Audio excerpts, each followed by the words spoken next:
The man screamed across the courtyard, "You will salute me, soldier!"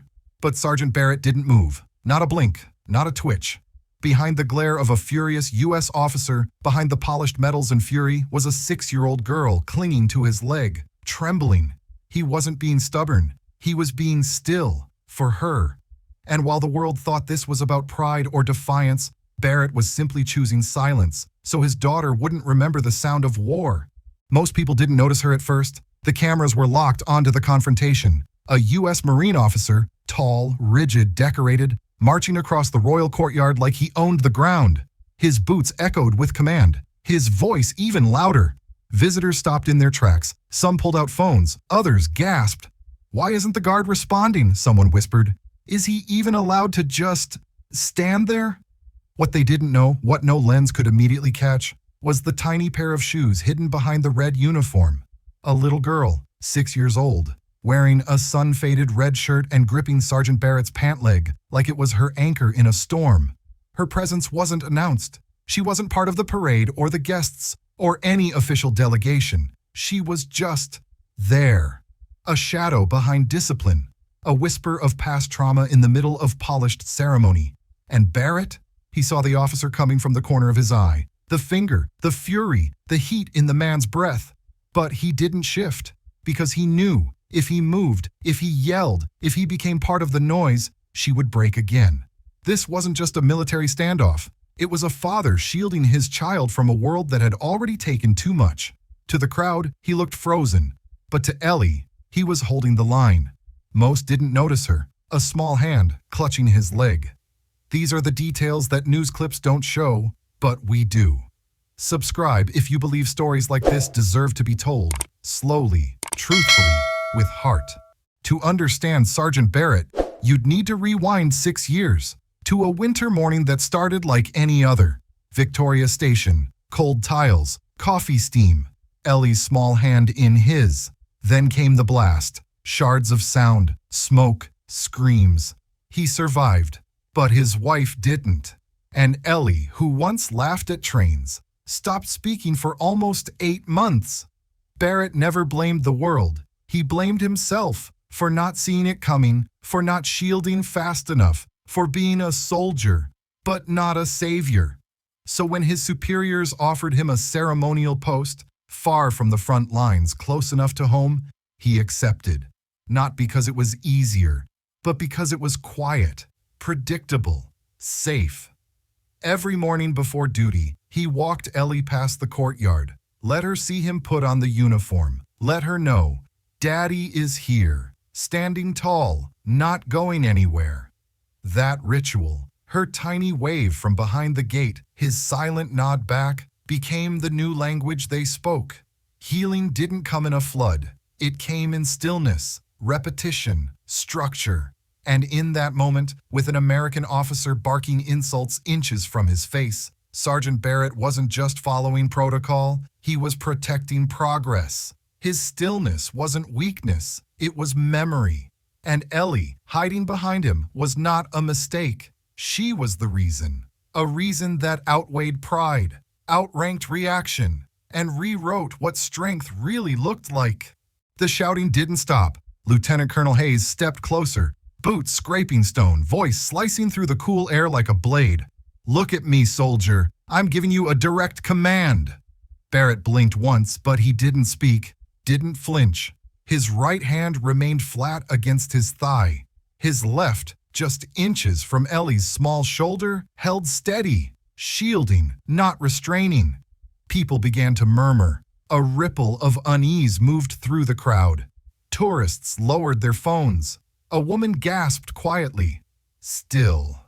Barrett said nothing, but inside him everything moved. He felt Ellie's breath, shallow and quick. He felt her fingers dig deeper into his uniform. He remembered her nightmares, the night terrors, the tremble in her voice the first time she whispered, "Don't go." This wasn't about military etiquette anymore. It was about what silence could protect. And then, a small, almost imperceptible shift. Ellie leaned into his leg, not out of fear, but something else. Trust. The kind that says, "I know you won't move. I know you'll stay." Barrett exhaled, slowly. The sunlight behind them stretched longer across the courtyard, casting their shadows as one.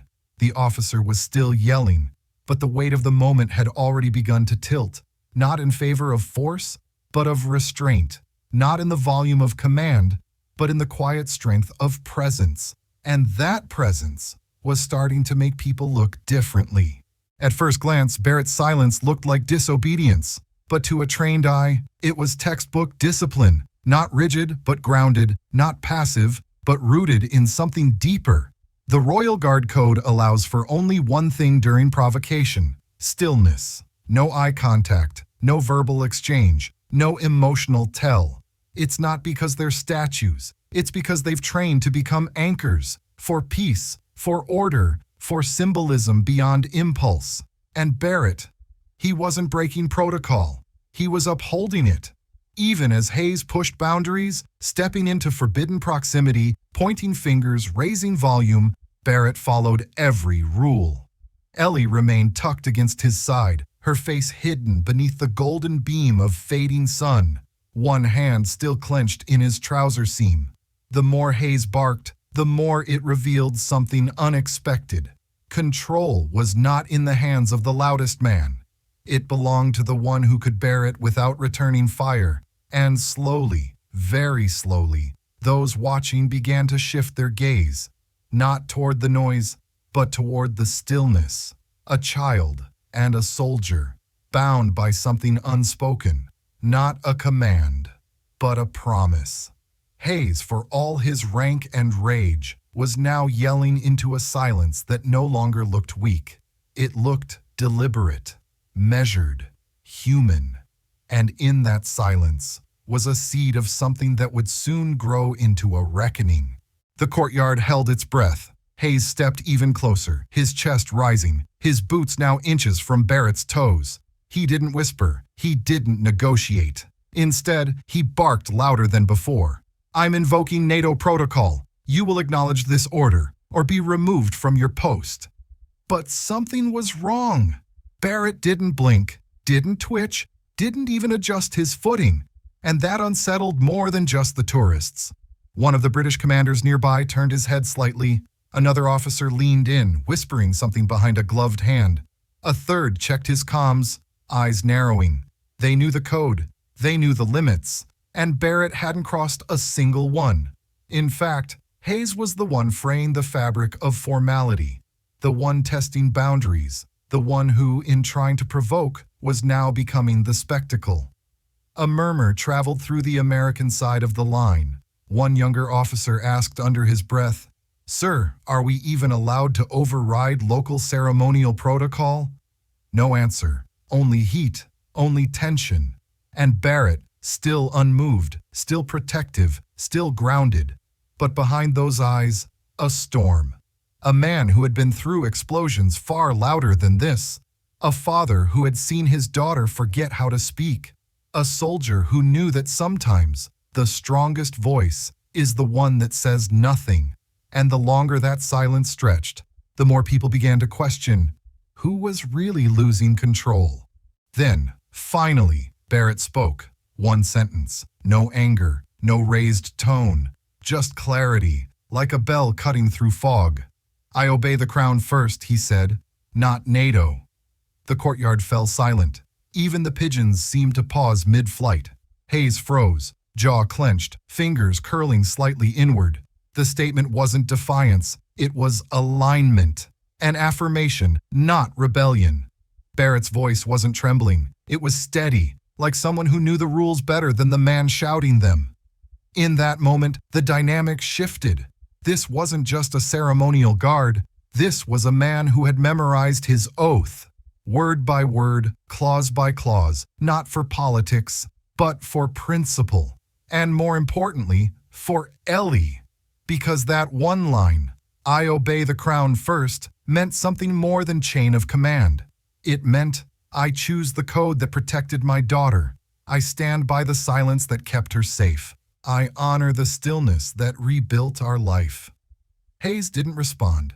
Not right away. He stepped back, half a pace.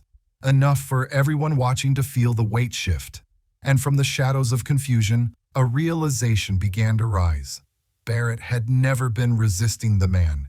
He had been upholding something far larger, not his pride, not his ego, but his purpose. And in that single sentence, he reminded everyone that strength isn't loud, it's loyal. The sunlight flickered behind Barrett's shoulders, like memory trying to break through. And in that stillness, he remembered. Victoria Station. 6:37 a.m., the rush of trains, the hiss of brakes, Ellie asking if she could have a croissant. He had smiled, that tired, half-awake smile every parent knows.